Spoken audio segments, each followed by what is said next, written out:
new heroes were overwhelmed by the effect of the mysterious object. The wizard tried hard to remember everything he'd learned of the shrine and its artifact. His mind raced through ancient tales and legends. Finally, the wizard remembered. The treasure, the ancient object, was a device that could bind souls together. How it worked, he did not know. But he knew that it was connected to the legend of the Guardian, whose earthly remains had been buried in the catacombs deep underneath the Astral Academy. The tomb resided right below the shrine.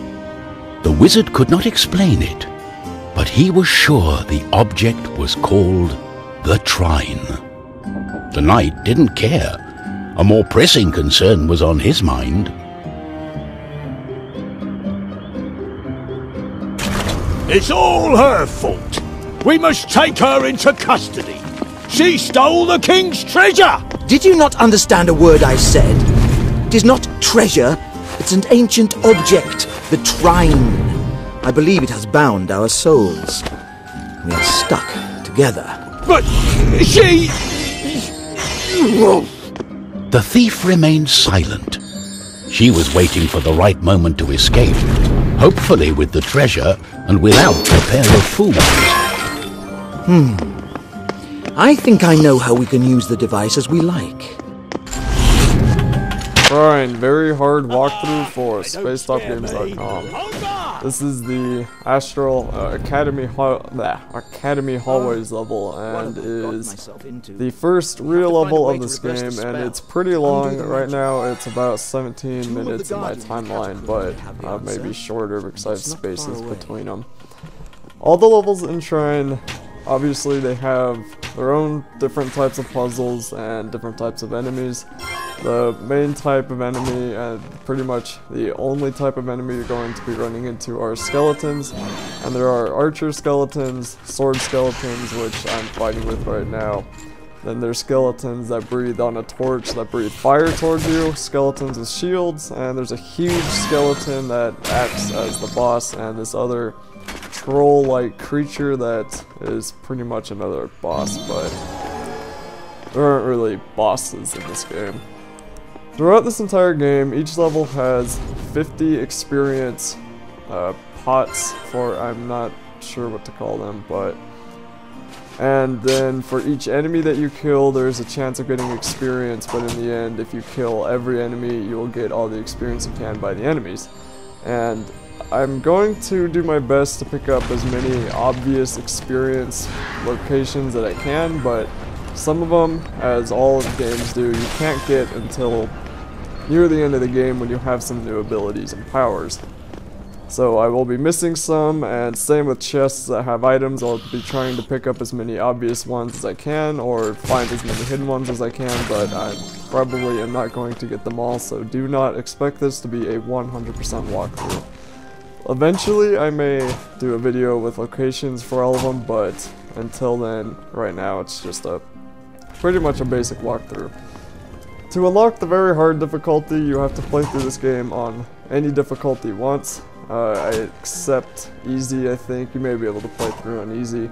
The only difference between the difficulties is the amount of health you lose once you get hit.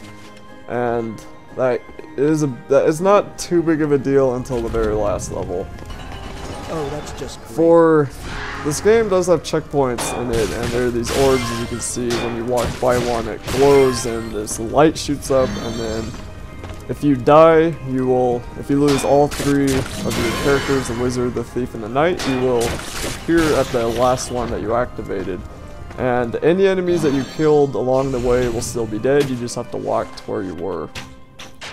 If you have less than around 1/4 health and then walk next to a checkpoint, it will bring up your health to 1/4.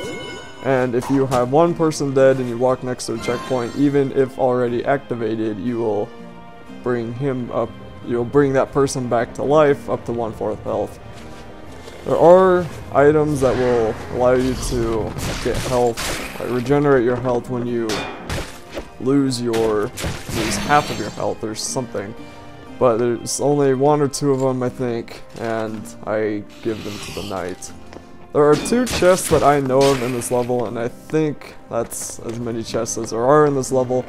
The first one has a 5% health increase, which I gave to the knight because I'm going to be using him for anything not related to archer skeletons.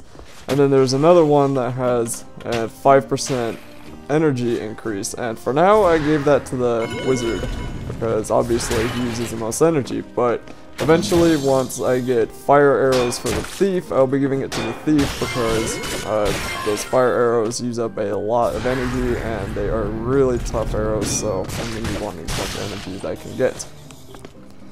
Throughout the levels, things will be falling on top of you, you just have to watch out for that. And right here it killed one of the skeletons, and this skeleton is going to fall off, which you can kill skeletons with the wizard, it's just harder than with the knight or the thief. And if a skeleton falls off or dies in spikes or some other way without you killing it, and it dies and drops experience, you will get the experience anyway. Each level, as I said, has like 50 experience lamps, and if you go to choose level from the main menu, you can see which ones how many you need to get them all. And there are a certain amount of enemies in each level that, as I also said, drop experience, which if you just do your best, take the level slowly, and then kill every enemy, you can usually level up 5 or 6 times before the end of the game. If you collect every experience lamp or pot before you get to before you get to the end of this level, and that includes the one in the first level, which was the training level, you will level up once, and you need 50 to level up because 50 is the magic number. Now, as you have probably seen, the thief uses the grapple to get around, and it can save your life a lot. And right there, you just need to go down to get to the other side. And right here with these fireballs, it's pretty much a safe spot. The skeletons aren't going to come to you usually. This one tried to get to me, but he just stayed there. And you can usually take out those 2 skeletons just fine. And right here is pretty much the first mini puzzle of the game, and the best way to get around this is to put a box right next to that fireball blaster and then use the knight's shield to block the other ones, or jump over them as a wizard or thief, whichever one works for you. And then just walk over here and activate this button, which will open up this hatch.